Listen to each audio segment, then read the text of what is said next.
Hello, bachcho. Let's read the given question. The question says a current carrying straight conductor of infinite length is placed at a distance x from a rectangular conducting loop having side length a and b. The mutual inductance of the given system is option 1 mu naught a upon 2 pi ln of, that is natural log a plus x upon a. Option 2 given a mu naught b upon 2 pi ln of x plus a upon x. Option 3 given a mu naught b upon 2 pi ln of x plus a upon a. Option 4 given a mu naught a upon 2 pi ln of a plus x upon x. So to understand a given question, we need to understand about the key concept of mutual induction, and along with that we need to have a basic idea about the application of Biot-Savart law. ठीक है, तो पहले हम बात करते हैं mutual induction की. So let suppose हमारे पास दो कॉइल्स हैं, एक coil 1 and this is second coil. ये सेकेंड कॉइल है, ये फर्स्ट कॉइल है.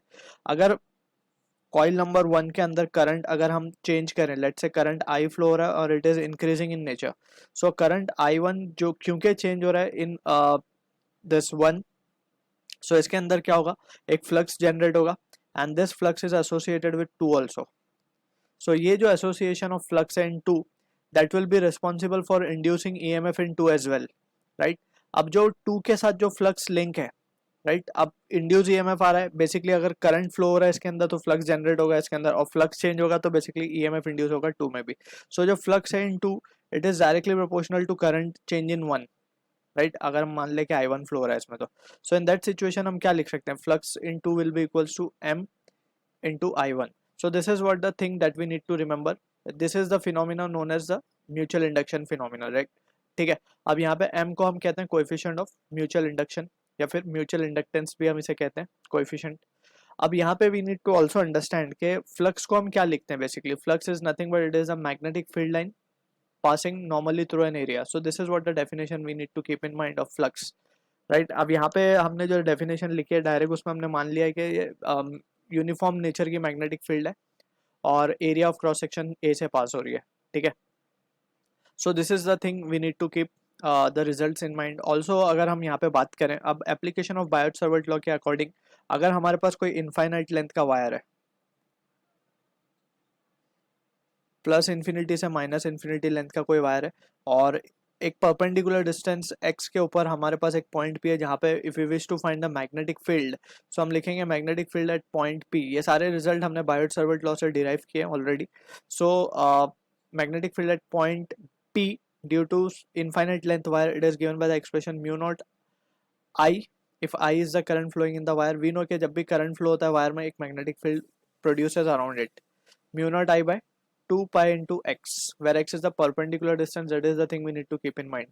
So ये हो गया एक पॉइंट के लिए जहाँ पे मैग्नेटिक फील्ड की वैल्यू हमें पता चलनी फाइंड करनी थी. और अगर हम वेक्टर फॉर्म में लिखें, so b bar will be equals to, यहाँ पे आ जाएगा क्रॉस. क्रॉस क्यों आ रहा है, क्योंकि मैग्नेटिक फील्ड का डायरेक्शन पॉइंट p पे क्या है, इनवर्ड है.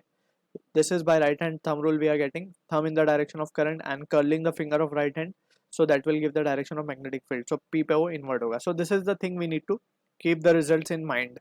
अब यहाँ से वी कैन सी जो सिचुएशन हमें गिवन है उसके accordingly we don't have any point जहाँ पे हमें मैग्नेटिक फील्ड पता करनी हो. सबसे पहले तो हम लिखते हैं कि हमें पता करना है म्यूचुअल इंडक्टेंस, यानी M की वैल्यू पता करनी है. सो अगर हम इसको कह दें, लेट्स से ये हमारा वन कॉइल की तरह हम इसको मान लें, इसको मान लें कि कॉइल 2 की तरह, जस्ट हमने यहाँ पे जैसे इसको एक्सप्लेन किया.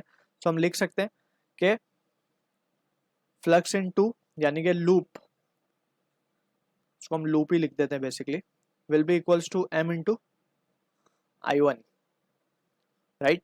अब in that situation we can see कि करंट जो फ्लो हो रहा है I1 मान लिया हमने, लेट्स से I मान लेते हैं क्योंकि I करंट दिखाया गया वहाँ पे.